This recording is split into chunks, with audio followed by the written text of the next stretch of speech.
Muy buenas noches a todos, muchísimas gracias por dedicarnos este espacio de tiempo que tenemos y que estamos todos decidiendo volverlo un tiempo más productivo, porque estamos aprendiendo. Cada una de las conferencias a las que decidimos sumarnos es porque estamos haciendo de este tiempo un tiempo productivo, un tiempo para aprender y para emprender.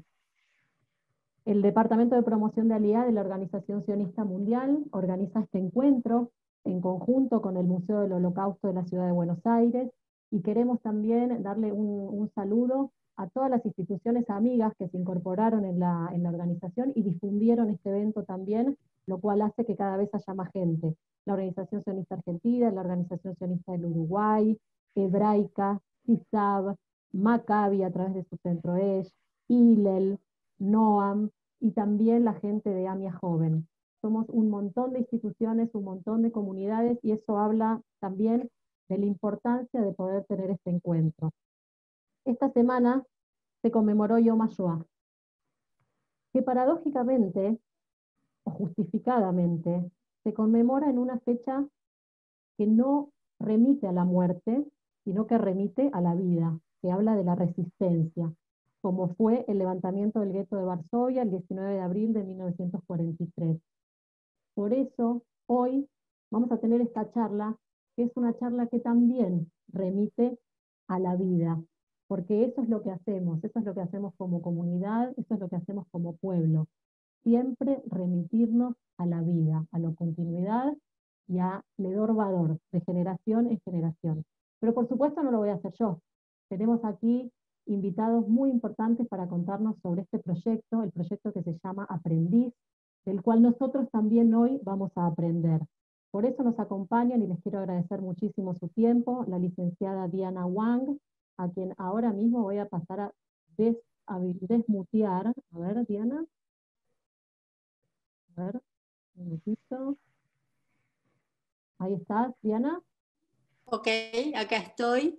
Perfecto. Gracias, Silvana, gracias a la OSA por esta invitación, por honrar a la memoria de los sobrevivientes y por dar a conocer y difundir nuestro querido proyecto Aprendiz con esta genia que es Tammy Flexman.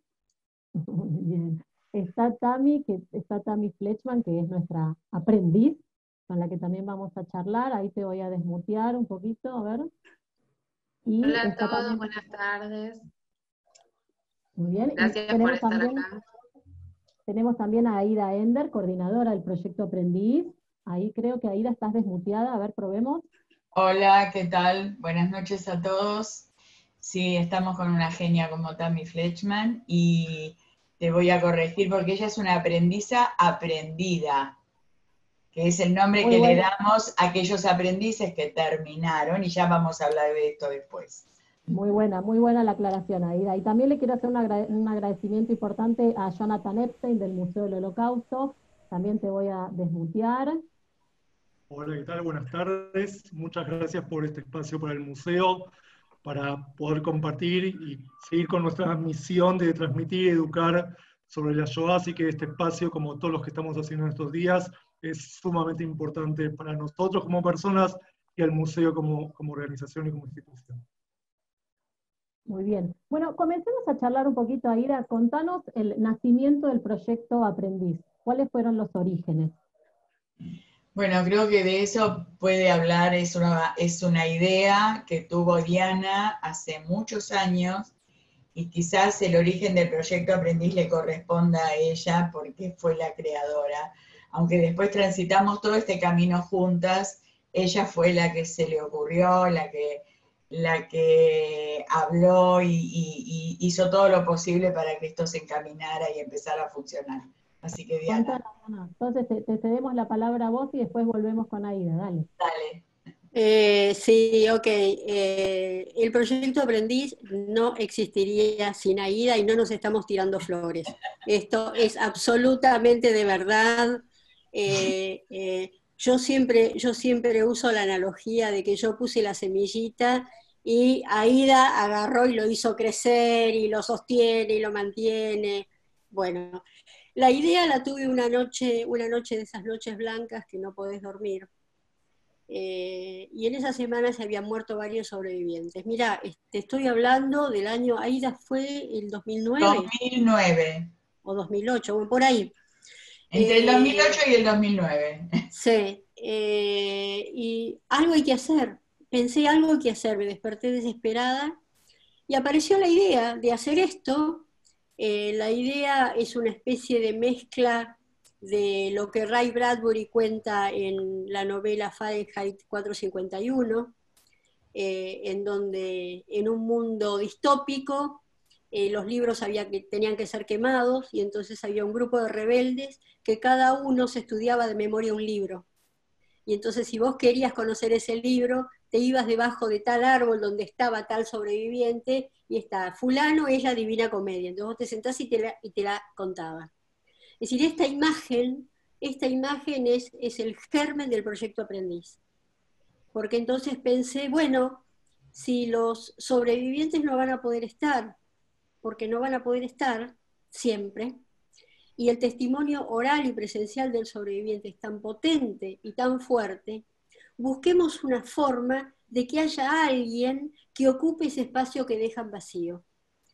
Esta fue la idea chiquitita, la primera, y después la compartí con Aida y con nuestro grupo en Generaciones de la Shoah, y bueno, y empezó a crecer y se transformó en esto que hemos hecho. Ya tenemos, ¿cuántos aprendices, Aida? Casi 140. Ok, aprendices aprendidos.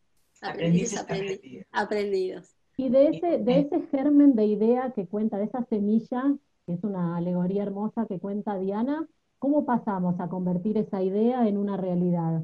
Aida. Bueno, esto fue ensayo y error desde el principio. El proyecto Aprendiz no es ahora lo que fue en sus comienzos. Nosotros veníamos trabajando con un grupo de gente joven de Maccabi, que habíamos, en la que estábamos trabajando en un proyecto que se llamaba De la experiencia a la transmisión, donde charlábamos con sobrevivientes, íbamos con sobrevivientes a dar testimonio, después se hacían trabajos, los chicos, es decir, fue un grupo piloto de Maccabi, que fue el primer grupo del proyecto Aprendiz. Y la forma y la estructura del proyecto Aprendiz no era la misma en ese momento que lo que es ahora, pero nuestro grupo piloto duró casi un año, cosa que ahora dura mucho menos la experiencia, y un montón de cosas que fueron cambiando porque nosotros fuimos aprendiendo a hacer el proyecto Aprendiz junto con cada grupo. Entonces, así empezamos y seguimos cada año, y bueno, tenemos 140 aprendices. Y esto tiene que ver con lo que Diana contó, es decir, el aprendiz y la estructura del proyecto Aprendiz. Si quieren la cuento ahora, la hablamos después, pero el primer grupo fue el grupo piloto y fue de Maccabi en primera instancia. Y me pregunto cómo se llega a la selección de estos jóvenes, porque entendamos que no es un proceso fácil el encuentro con un sobreviviente de la Shoah, el encuentro cara a cara, en donde hay una diferencia generacional abismal, digamos, entre uno y otro, entre la historia que vivió uno, la historia que vivió el otro. Entonces, ¿cómo es esa selección para después pasar a vincularse el joven con el sobreviviente?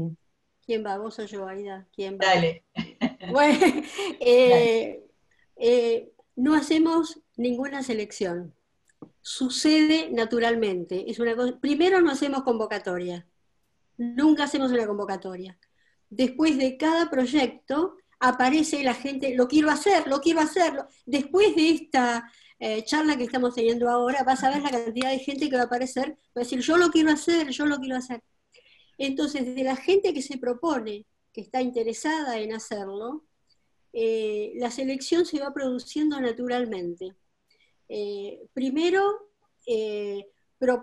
armamos un cronograma de las reuniones a las que estás obligado a ir.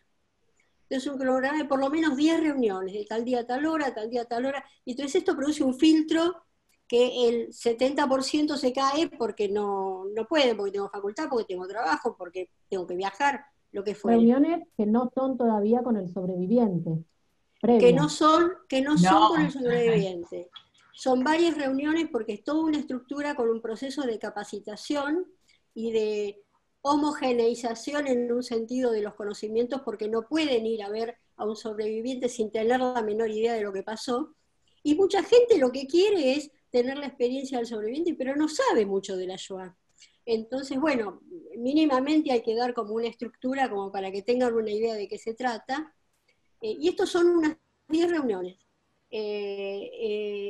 Y de ese filtro quedan pocos, quedan unos pocos. Entonces, con esos pocos hacemos una primera reunión en donde llamamos la reunión de pinchar el globo, porque les vamos diciendo en esa reunión todo lo que no va a pasar de lo que ellos esperan. Por ejemplo, si esperás un sobreviviente que estuvo en Auschwitz y que tenga el número tatuado, no hay de eso. En ese nivel y de esta manera. Entonces hay gente que en ese momento decida, bueno, no lo voy a hacer, no es lo que quería, y finalmente hasta ahora, no, Aida, hasta ahora nos ha quedado... Pasó. Pero nos nos ha quedado una sola vez. Pero me refiero a otra cosa, que nos quedó un número manejable de gente, porque nosotros no podríamos estar con 30 personas. Pero déjame agregar algo más a esto. Mientras tanto, mientras esto sucede en el proceso de selección de los jóvenes, que consideramos que entre los horarios de ellos y nuestra capacitación quedan finalmente como integrantes del proyecto, por el otro lado, parte del equipo se dedica a buscar a los sobrevivientes, lo cual es muy importante, porque no todos los sobrevivientes están dispuestos. Es decir, hemos hecho al principio reuniones donde estaban los sobrevivientes, lo hemos ido cambiando, pero la idea es hablar con los sobrevivientes uno por uno, explicarles de qué se trata, que hay un joven que quiere intercambiar y establecer un vínculo para que le cuente su historia previa a la Shoah, durante y después de la Shoah, porque no es solamente la historia del sobreviviente durante la Shoah, a eso apuntamos, a que sea la persona íntegra, total del sobreviviente, la que el aprendiz se haga cargo, ¿sí? Entonces el tema es que por el otro lado tenemos un grupo de gente que busca a los sobrevivientes, habla con ellos y les explica. Igual no entienden. Igual porque el hecho de que alguien quiera hablar con ellos, ellos preguntan, ¿qué tengo que dar? ¿Una clase? ¿Qué es lo que tengo que hacer? Y cuando le decimos que es solamente hablar y contar y establecer un vínculo, es una cosa muy rara para ellos, porque que la gente joven se interese por su vida no ha pasado muy frecuentemente. Entonces, esto va sucediendo al mismo tiempo. Déjame una cosita, que cuando decimos gente joven, no estamos hablando de adolescentes. No. Estamos hablando de gente de entre 20 y 35 años. Pensamos que los adolescentes, si bien están muy motivados y tienen muchas ganas, tienen en sus vidas tantas otras cosas que pensamos que es mejor que sean mayores de 20. ¿Ok? Perfecto. Algo que me hace ruido en relación a lo que cuentan las dos es que una de las misiones del proyecto tiene que ver con poder narrar la historia de ese sobreviviente una vez que ese sobreviviente deje de estar entre nosotros. Eso también es un aspecto muy difícil, y me pregunto si esa misión también ustedes se la comentan o se la explican, digamos, no es comentar porque no es un detalle menor, se la explican al sobreviviente, y si esa sensación de, en realidad estoy hablando con alguien a quien le voy a dejar tremenda responsabilidad, pensando en que en algún día no voy a estar aquí en este mundo, ¿no hace más difícil la participación en el proyecto? ¿Se entiende? Mira, yo digo una parte, seguramente Aida va a decir otra. Al principio el proyecto era para esto que acabas de decir, lo dijiste perfecto, pero fue cambiando, porque la relación de los aprendices con los sobrevivientes se transformó en tan íntima, en tan próxima y cercana, que mientras estaban vivos los acompañaban a dar testimonios, los acompañaban a distintas cosas, terminaron siendo como parte de la familia. Entonces creció el objetivo del proyecto, y no era solamente la anticipación a la muerte, pero los sobrevivientes ya vienen de haberse salvado de la muerte. Así que no se asustan con la idea de que alguna vez no voy a estar, y la idea de que haya alguien que se ha dedicado horas y horas de su vida a imbuirse de su historia les resulta un alivio, porque quiere decir que yo voy a seguir de alguna manera. Los estimula, eso es algo que les da vida. Yo te puedo asegurar que en la relación, en muchas de esas relaciones sobreviviente-aprendiz, les han infundido vida a los sobrevivientes, es decir, sobrevivientes que estaban muy amargados porque nadie quería escucharlos, ni su propia familia, nadie les preguntaba acerca de lo que habían vivido. Y de golpe llega alguien desconocido que reciben en su casa o en otro lado y se sienta con ellos y quiere saber acerca de su historia. Esto es algo muy estimulante para una persona, incluso aunque no fuera sobreviviente, para un adulto mayor, como nos llaman ahora los abuelitos. Esto es muy estimulante, que alguien te quiera escuchar y vos le puedas contar y nada, que puedas recibir en tu casa, que sea una compañía. Hemos tenido casos, por ejemplo, de sobrevivientes que han sido testigos de casamiento de aprendices, es decir, el vínculo que se establece va más allá de contar la historia. Los acompañan a ver una película o a tomar un café o a muchas actividades y se convierte muchas veces en una relación familiar, es decir, hemos tenido casos también que el sobreviviente ha muerto durante el proceso y en el velatorio mismo sus nietos se han acercado al aprendiz a preguntarle y a decirle, vos conocés mucho más la historia de mi abuela o de mi abuelo que la que conozco yo, por favor contámela porque yo nunca la pregunté. Qué fuerte, y no solamente, y una cosa más que no dijimos y me parece importante, no todos los aprendices son judíos. Tenemos aprendices católicos y si tenemos que hacer una selección los preferimos, porque la idea que tenemos nosotros es que tenemos que llegar a ese mundo que no sabe. Y ustedes no tienen idea del compromiso profundo de los chicos no judíos con este proceso. Es decir, sienten que se les abre una perspectiva que no habían imaginado, porque no solamente conocen a un sobreviviente, sino que conocen lo que es ser judío, que muchos no lo sabían. Y además es una manera de difundir la Shoah entre el mundo no judío. Nosotros queremos sacarlo, queremos sacar la difusión y lo que podemos enseñar acerca de la Shoah al mundo no judío, al mundo que no conoce lo que fue la Shoah. Y el aprendiz no judío es un medio importantísimo para eso. Por eso, cuando se anota un joven que no es judío, hacemos todo lo posible para que lo pueda hacer. Antes de pasar al paso siguiente de nuestro encuentro, que tiene que ver con el relato de Tami y su sobreviviente, quiero preguntarles ¿qué tiene de diferente este proyecto, el proyecto Aprendiz, de los otros cientos de proyectos que maneja el Museo de la Shoah, en su momento Generaciones de la Shoah, y la cantidad de instituciones que trabajan por la memoria de este tema? ¿Qué valor diferencial tiene este proyecto en relación a otros? Absolutamente diferente. Bueno, Diana, te lo dejo a vos porque yo hablé mucho. Escúchame, las dos nos llamamos a nosotras Nu y Eve, porque una habla y la otra, una empieza y la otra sigue. Son tantos años de estar juntas. Mirá, hay varias diferencias. Sí. Una es que el proyecto es de dos personas. Es el ojo en el ojo, la piel en la piel, decimos nosotros. Es una cosa de mucho compromiso personal. Ya van a ver con la charla que van a escuchar de Tami. No es como dar un testimonio ante una audiencia que es como anónimo. Acá hay un compromiso subjetivo y personal muy, muy intenso. Y la otra cosa que diferencia a los otros proyectos, por ejemplo, a diferencia de una película, a diferencia de un libro, a diferencia de un video, que le podés preguntar. Le podés preguntar al sobreviviente, y el día de mañana, cuando el aprendiz va a dar su testimonio, le podés preguntar al aprendiz.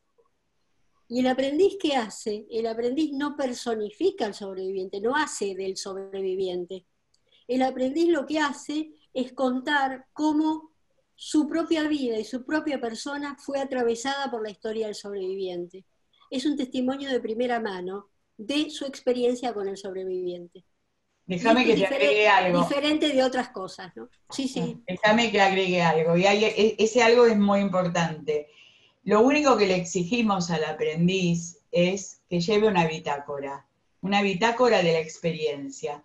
Porque siempre les decimos, la memoria es muy frágil. Uno no se acuerda lo que le pasó hace 30 o 40 años. Si ellos tienen que contar la historia de su sobreviviente, tienen que ir escribiendo todo lo que va pasando en los encuentros, grabando, haciendo lo que quieran, pero escribir una bitácora de la experiencia. Y no solo con la historia del sobreviviente, sino de lo que le pasa a él como aprendiz al escuchar esta historia. Porque los seres humanos vamos cambiando, vamos incorporando diferentes cosas. Ya lo van a ver en la charla de Tamara, cómo es lo que ella cuenta, lo que a ella le pasa y lo que ella vivió en la experiencia con su sobreviviente. Entonces esa bitácora es su memoria para más adelante. Y como decía recién Diana y como recalcaste vos, Aida, Tamara estuvo atravesada por la historia de sus sobrevivientes. Tami, ahora tenés el micrófono muteado simplemente porque vamos a escucharte en un video. A la vuelta de ese video te vamos a desmutear el micrófono, pero si querés podés decir un hola, así la gente en el cuadradito te ve y te identifica. Les propongo, durante no más de 10 minutitos, prestar mucha atención al video que vamos a compartir ahora. Ahí está Tami poniendo un ok que indica que es ella. Además tenés tu nombre ahí. Vamos a escuchar una pequeña charla en la que Tami nos cuenta, a través de su cuerpo, de su expresión, de su lenguaje, la historia del vínculo que ella mantuvo con su sobreviviente. Realmente se los recomiendo, es una historia de mucho amor, así que voy a compartir pantalla y esperemos que la técnica me acompañe, y a la vuelta de estos 10-12 minutitos nos volvemos a encontrar.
Un día, tras escuchar una gran pelea entre sus padres, Yu, su padre, le dijo: «Anda, Irene, despedite de mamá». A fines del mes de noviembre de 1941, a los 6 años de edad, Irene tuvo que meterse en una bolsa de arpillera, en la cual su padre solía llevar materiales en el trabajo que tenía afuera del gueto de Varsovia. No podía hablar, no podía toser y tenía que respirar lo menos posible. Nadie la podía escuchar. De esa manera, su padre consiguió sacarla del gueto. Y al final del día, un hombre de la firma donde su padre trabajaba se la llevó a su casa. Irene tenía 4 años cuando comenzó la guerra. Muy poca infancia vivida. No recuerda haber ido al jardín ni haber tenido juguetes. Eso a mí siempre me llamó mucho la atención, porque ella venía de una familia adinerada. El único recuerdo de la pura infancia que tuvo fue haber jugado con una vecinita a las escondidas. Y eso fue un poco lo que marcó su vida. Estar escondida. ¿Ustedes se imaginan a los 4, 5, 6 años estar escondidos por más de 10 minutos? Yo, cuando era chiquita, no me podía aguantar. Y a los 5 minutos salía corriendo a gritar, ¡pica Tamara! La consecuencia, si perdía, era tener que contar hasta 100 y salir a buscar al resto de los amigos. ¿Podrías haber entendido que el ser descubierto de tu escondite significaría el fin del juego? ¿Que el efecto de ello sería el fin de tu vida? Ella lo entendió. Tuvo que hacerse fuerte, a la fuerza, claramente. Cuando estaba en el gueto contaba que vivían en un cuchitril, que compartían la habitación con por lo menos otras 10 personas. Pero poco a poco esa gente fue desapareciendo y nunca más volvían. Su madre trabajaba en la parte del gueto desde donde salían los trenes. Ella sabía que partían, pero no regresaban. Su padre había escuchado que ya estaban deportando niños. Entonces, ella salió por primera vez del gueto. Estuvo escondida en diferentes casas, de algunas tiene recuerdos. Casas oscuras, viviendo sola, donde por las noches la dueña la sacaba a dar una vuelta, pero alguien la veía, la denunciaba y su padre debía volver a buscarla para cambiarla de escondite. Hasta que un día su padre regresó y le explicó que ya ninguno de los lugares era seguro y que no tenía dónde más llevarla. Entonces, debería volver a entrar al gueto. Cuando le pregunté qué había sentido en ese momento, ella me contestó que mucha felicidad porque volvería a ver a su madre, de quien no tenía noticias desde aquel entonces. También me sorprendió mucho el hecho de que cuando ella hablaba de sus padres conmigo, los nombraba como mamá y papá. No me sé sus nombres, tuve que recurrir a su libro para consultarlo. Mamá y papá, de una manera simple e inocente, como un niño los habría de llamar. Sin embargo, ella me contó que después de la guerra, nunca más pudo decirles mamá y papá. Costaba mucho un abrazo, una muestra de afecto, y los besos habían sido casi olvidados. Irene los amaba, los admiraba. Su padre fue siempre su salvador. Pero la guerra dejó un silencio muy difícil de llenar. El amor se volvió mudo entre ellos. La conocí Irene por medio de Proyecto Aprendiz, cuando ella tenía 76 años. Todavía manejaba, jugaba al tenis, iba al club. Siempre la vi con esa alegría. Siempre la vi como una niña que había perdido su infancia y que la recuperó de grande con sus nietos, con sus pacientes. Era psicóloga, dedicada a niños. Ella tuvo algunos recuerdos que compartió conmigo. Me contó que en una de las casas donde estuvo escondida, vendían muebles. Ella sabía que cuando un cliente entraba, debía esconderse, para que nadie la vea, para que nadie sospeche. Entonces eligió un mueble chiquito y viejo, que supuso que nunca nadie querría ver para comprar. Ella sabía que cuando entraba el cliente, debía mantenerse callada. A veces eran solo unos minutos, mientras que el cliente entraba, miraba, no quería nada y se iba. Pero otras veces pasaba allí adentro hasta 1 hora. Y para pasar el tiempo, comenzó a acariciar la madera del mueble y encontró una gran suavidad dentro de él. Otra vez, buscando un poco de suavidad, dentro de lo áspero de la vida. Cuando su padre decide sacarla del gueto por segunda vez, otra vez en una bolsa, otra vez el silencio, logra que un empleado de la firma donde él trabajaba se lleve a Irene a su casa. Yaya y Bosidar. Eran una pareja joven de una organización llamada Segota, que colaboraban con la resistencia judía. En esta casa, ella no estaba escondida todo el tiempo, pero debía entender a los 7 años que se llamaba Teresa, que era sobrina de la mujer que la albergaba. Le tiñeron el pelo de rubio para parecer aria. Tuvo que aprenderse el Padre Nuestro y el Ave María a la perfección, y hasta tuvo que pasar por un bautismo. Pastoreaba una cabrita, bailaba en los techos. Tenía un amiguito, Tomek, sobrino real de la pareja. Y así pasó algunos años sintiendo que vivía como una niña normal. Sin embargo, ella sabía que no podía preguntar nada de su historia, que debía mantenerse callada y no debía generar problemas. Durante un año no tuvo noticias de sus padres. Pensó que estaban muertos. Esa sensación no es característica de una niña. Ella sabía que cuando alguien golpeaba la puerta de la casa, debía esconderse, hasta que sus tíos, como ella los llamaba, le dijeran que podía salir tranquila, que era un amigo de la familia.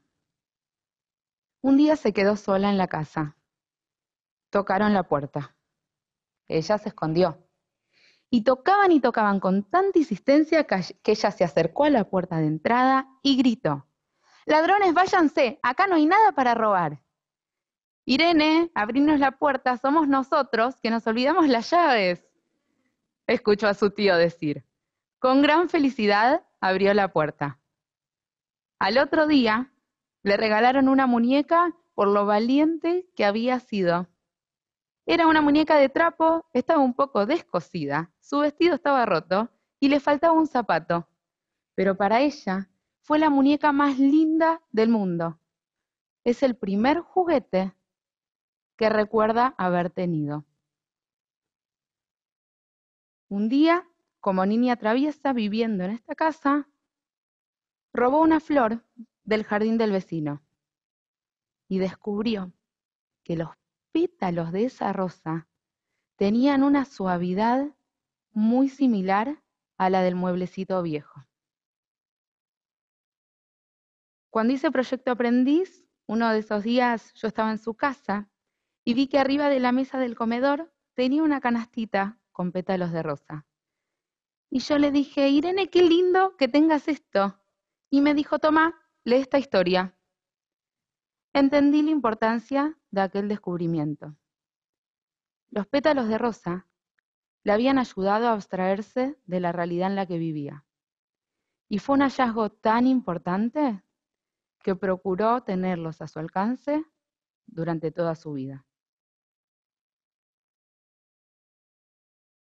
Cuando comencé Proyecto Aprendiz, los organizadores del programa me dijeron que Irene era una sobreviviente estrella, que había salido en la tele, en los diarios, en la radio, y que solía dar testimonio en un montón de instituciones. Sin embargo, ella un día me dijo que pensaba que su historia no era tan importante como la de otros sobrevivientes. A lo que yo le respondí: «¿Qué? ¿Vos estás loca?». Y ella me dijo: «¿Qué? ¿Para vos mi historia es importante?». «Obvio que sí», le respondí. Tardó mucho tiempo, pero finalmente lo logró. Contar para vivir tituló su libro.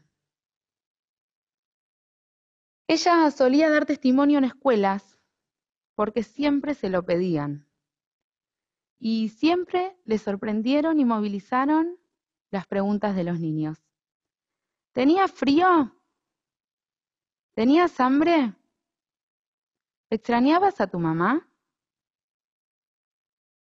Desde el momento en que había salido por segunda vez del gueto, no había vuelto a ver a su madre. A su padre sí, es que él era un tipo con muchos contactos. Ella piensa que es porque antes de la guerra tenía una farmacia en la calle principal de Varsovia. Y eso hizo que también se las arregle para hablar bien el alemán. Así que de vez en cuando su padre pasaba a visitarla. Pero de su madre no sabía nada. Tampoco se animaba a preguntar. No podía preguntar. Y Aya y Bosidar eran muy exigentes con ella en ese sentido. Un día, Aya le dijo: Irene, hoy vamos a salir a la calle. Va a ser un día de pastoreo normal, pero vas a ver una persona que conoces. No le podés hablar, no le podés sonreír, y menos que menos podés salir a su encuentro. Irene no entendía, no sabía de quién le hablaban.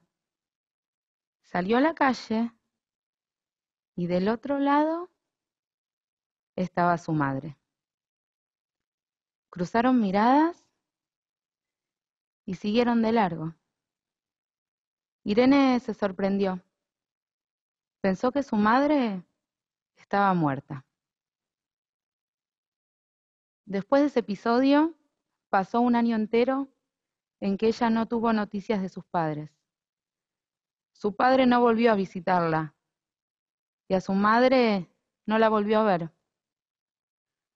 Hasta que en 1944, una mujer llamada María tocó la puerta de los tíos de Irene y se la llevó a ella a una casa en las afueras de Varsovia. Su sorpresa fue enorme cuando vio a sus padres allí. Los tres habían sobrevivido. Fueron juntos a la casa que tenían en la calle principal de Varsovia. Y sorpresivamente, la casa estaba intacta. No así sus vidas. Tuvieron que rearmarse a nivel particular y familiar. Pero la guerra dejó heridas que siempre quedaron marcadas en el alma. Proyecto Aprendiz me cambió la vida. Irene fue para mí una niña sin niñez que desde muy chiquita aprendió. Y yo aprendí de ella el valor de la palabra como un arma de lucha y a su vez lo valioso del silencio. Aprendí que el esfuerzo y la voluntad tienen su recompensa y que siempre podemos encontrar un pétalo de rosa que nos haga más suave el momento. Entendí con ella que si uno es persona, es imposible que no lo quieran y que ser persona es lo único que nos queda cuando los monstruos atacan. Irene es para mí mi superheroína, la que venció a los malos contando su historia. Mi rol en este proyecto es lograr que su historia nunca sea historia. Se responsabilizó y me hizo parte de su legado. Hoy, sus poderes son transferibles. Los héroes son eternos, quedan en el corazón de quienes los admiran. Gracias.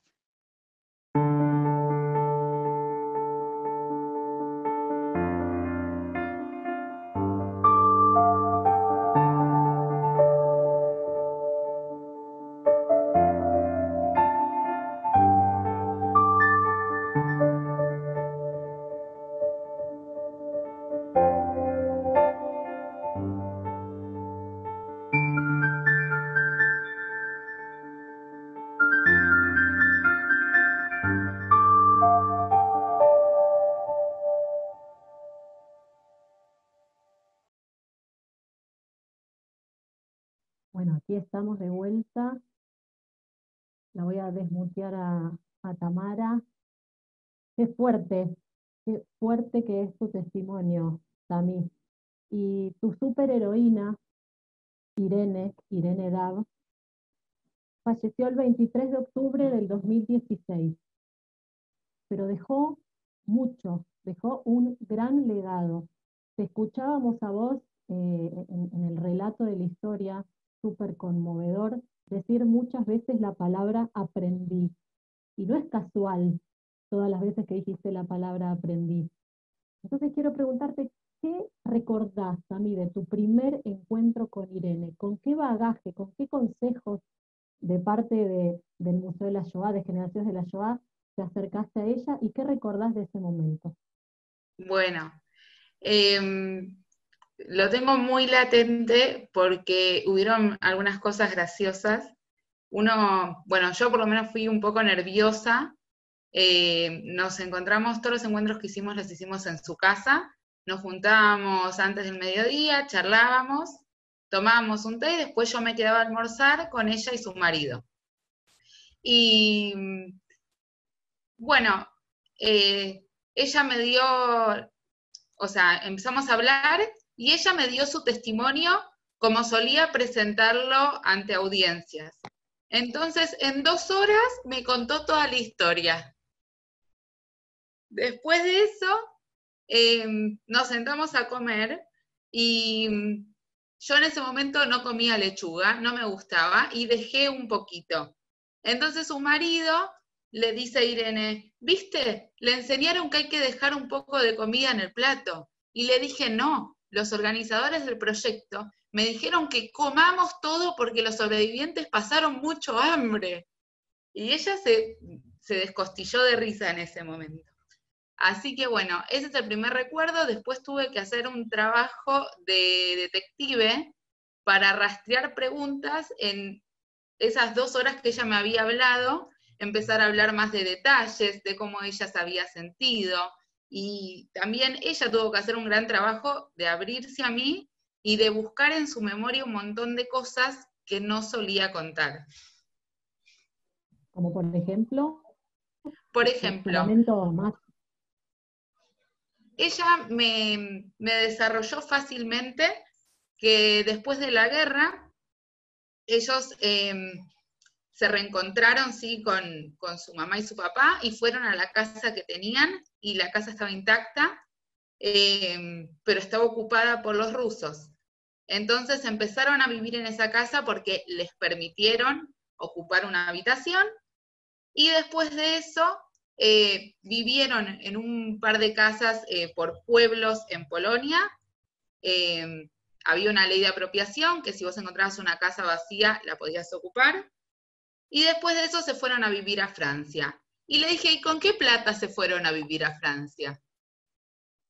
Ay, ¿sabes que hace mucho que esto no lo tuvo que pensar? Me Claro. dice, estábamos en la casa con los rusos y yo encontré un billete tirado. Y ese billete alcanzó para comprar pasajes. Perfecto. Y Tami, ¿cómo la abordaste vos?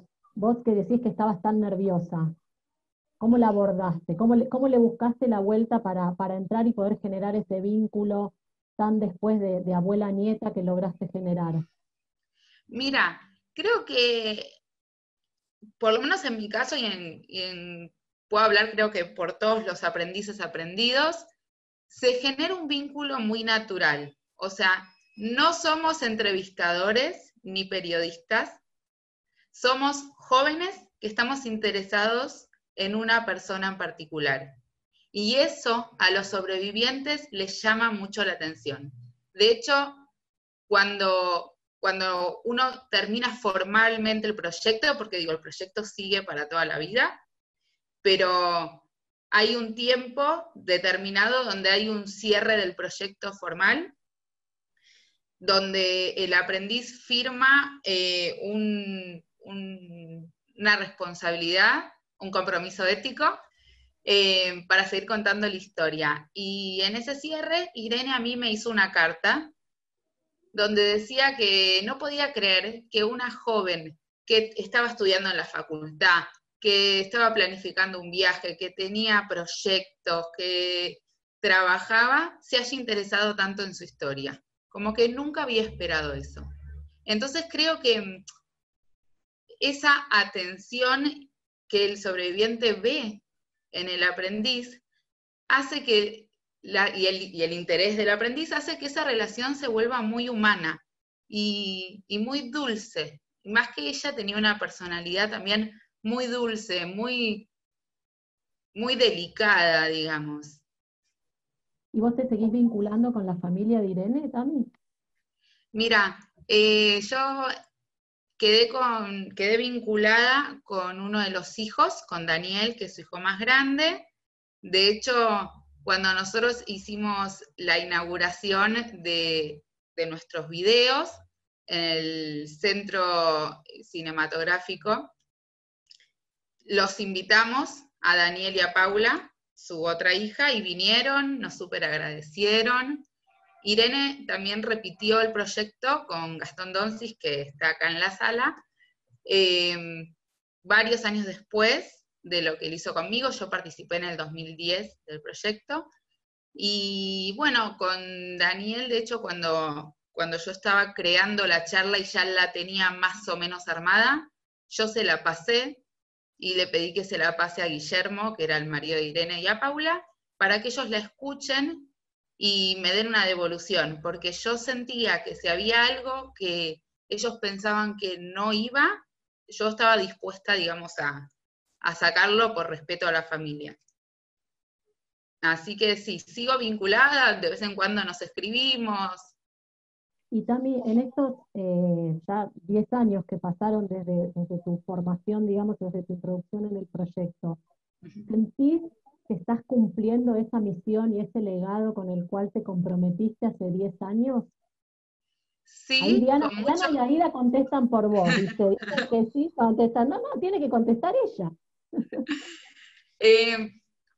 Sí, con mucho cariño y orgullo y agradecimiento a Generaciones de la Shoah, al Museo de la Shoah, que nuevamente, digamos, nos dieron una responsabilidad muy grande, ¿no? Ya al momento que uno decide participar de Proyecto Aprendiz, no sé si es consciente de la responsabilidad que tiene, como cuando debe de verdad tomar la posta.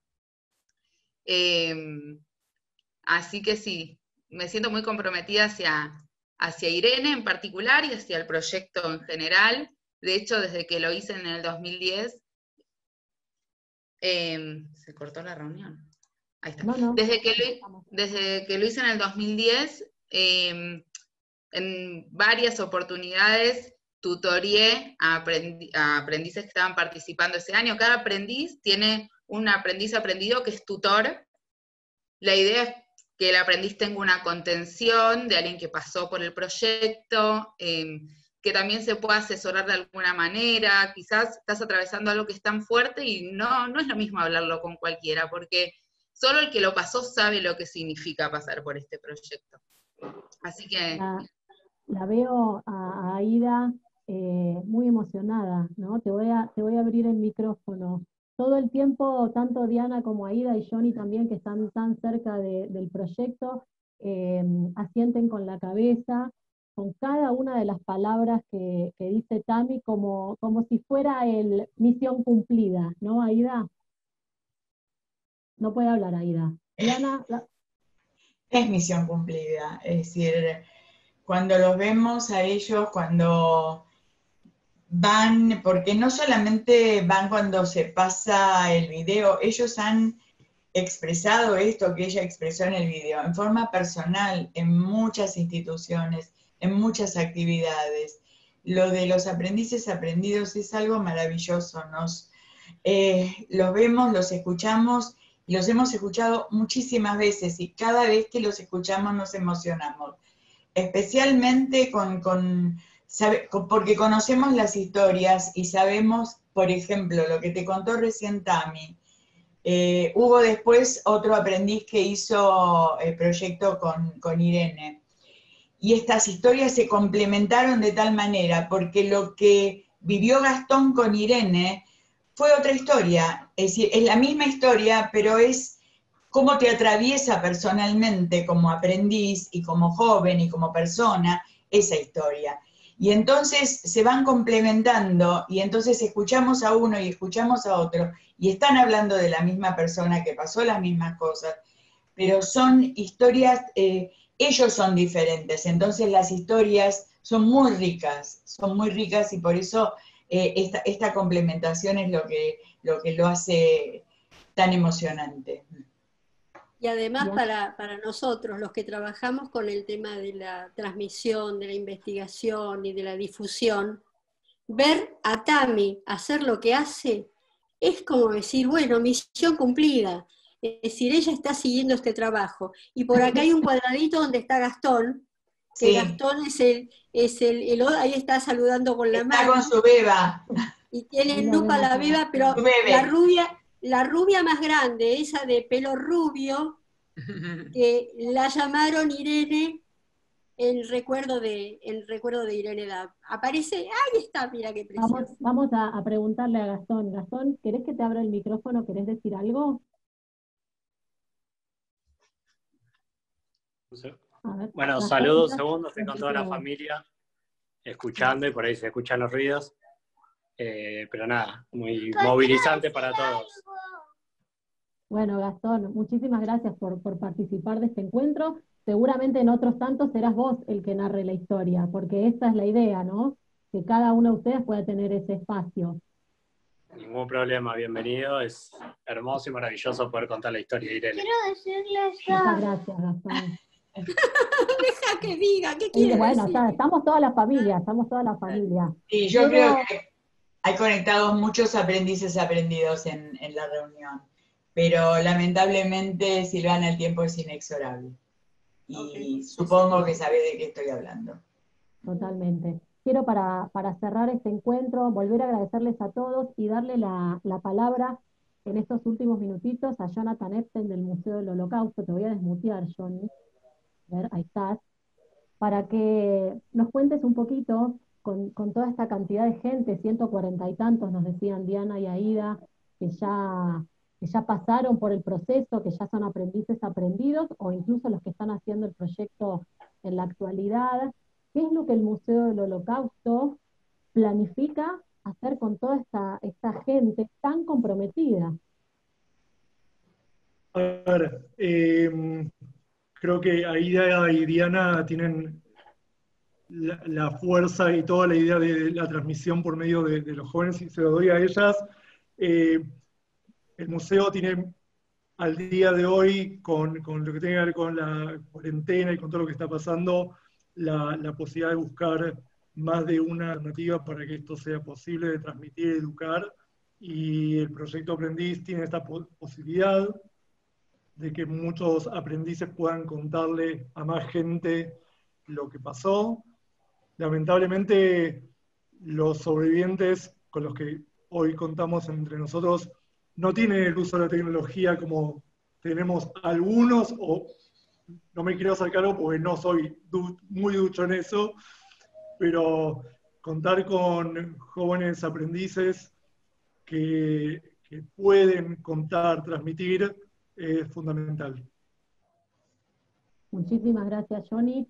Como todos ustedes saben, seguramente muchos de ustedes lo han visitado, el Museo del Holocausto reinauguró, volvió a abrir sus puertas en un espacio completamente renovado el año pasado. Los que ya tuvieron la posibilidad Sí, Diana, perdón, ¿querés decir algo? Sí, quiero decir que entrando en la página web del Museo del Holocausto están los videos que tenemos de los aprendices aprendidos, y hay mucho material de distinta forma. Por ejemplo, están los cuadernos de la Shoah, a los que se puede acceder de manera gratuita. Bien, sí, acá Johnny nos dejó en el chat que para cualquier tipo de información que se requiera, tanto para esto que estás comentando vos, Diana, como para jóvenes que quieran participar del proyecto Aprendiz, pueden mandar un mail a info@museodelashoah.org.ar. Voy a repetir más despacio. info@museodelashoah.org.ar. O si no, también entrar a la web del museo, que es www.museodelashoah.org.ar. Museo del Holocausto. No, acá Museo del Holocausto, no de la Shoah. Ah, bueno, acá, bueno, entonces, decirlo Diana entonces para decirlo bien, porque acá en el chat está escrito otra cosa. Y que escriba Museo del Holocausto en Google y le va a salir. Y Le va a enseguida salir la aparece. página. Perfecto, seamos ejecutivas, perfecto, perfecto. Sí. Les decía que también quiero darle un saludo a Bianca Dubinsky, que está acá escribiendo en el chat, diciendo, hice el proyecto Aprendiz el año pasado y fue hermoso. Sí. Aida, Diana y Johnny, 3 grandes que me acompañaron y me guiaron en toda la experiencia. Gracias por hacer esta conferencia y dar a conocer este increíble proyecto. Y Johnny acá también me corrige debajo en el chat y dice www.museodelholocausto.org.ar. Y Julieta que dice, yo quiero hacer el proyecto pero estoy en Salta. Eso como... ¿Dónde? En Salta. En Salta, dice que está. Ah, en Salta, no entendía, se cortó. En Salta. Y Difícil. está difícil. Claro. Está difícil. Bueno, ya le vamos... Mirá, estas dos mujeres... hemos tenido un aprendiz cuyo sobreviviente estaba en Mar del Plata y una vez por mes viajaba a Mar del Plata o 2 veces y se quedaba en la casa del sobreviviente tomándole el testimonio y escuchándolo. Así que nada es imposible. Mira, yo le digo a Julieta que estas 2 mujeres, Diana y Aida, le van a encontrar la vuelta. Le van a encontrar la vuelta para ver qué pasa en Salta. Quiero para ir cerrando, como les decía, el Museo del Holocausto reinauguró sus puertas. Merece mucho, mucho, mucho la visita para aquellos que no hayan podido. Ojalá pronto se levante ese aislamiento preventivo en el que todos nos encontramos, y una de las primeras salidas que decidan hacer, después de ir a tomar un helado, vayan al nuevo Museo del Holocausto. Quiero pasarles un videíto muy, muy cortito de lo que fue la inauguración, y a la vuelta nos despedimos. Volvemos si la técnica me acompaña, tengan un poco de paciencia con este asunto. Un minutito que tengo que salir de aquí. No. Esperen, no es esto. Aguárdenme.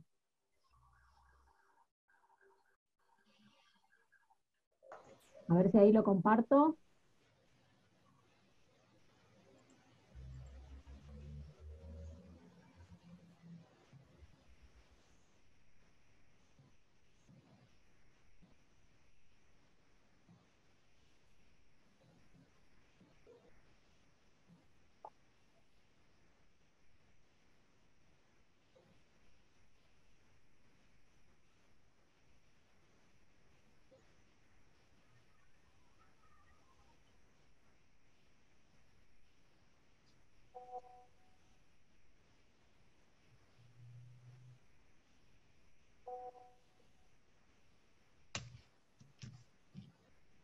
Perdón, ahí no se veía, ¿no?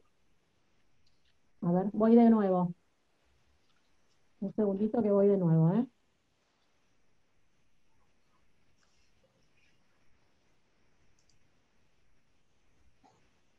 A ver ahora.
Bueno, aquí un poquito de lo que fueron 2 años de un arduo trabajo de toda la gente del Museo del Holocausto, así que es una visita obligada, pero no solo, visita obligada parece como una frase hecha, es una visita para el alma, es una visita que hay que hacer para seguir trabajando por la memoria. Quiero desde el Departamento de Promoción de Aliyah de la Organización Sionista Mundial saludarlos y agradecerles a todos, a Tamara, a Aida, a Diana, a Johnny, a todas las instituciones que formaron parte, al Museo del Holocausto, a la OSA, a la OSU, a Hebraica, a CISABA, a Maccabi, a Hillel, a Noam, a Via Joven. Aquí está también en esta sala Alejandro Melinkowski, que también es coordinador de proyectos para América Latina del Departamento de Organización Sionista Mundial, así que Ale, te agradezco también que estés aquí compartiendo con nosotros. Muy buenas noches a todos y sigamos adelante promoviendo estos proyectos, promoviendo estos encuentros, porque es la mejor manera de transmisión para que realmente esto no vuelva a suceder nunca más.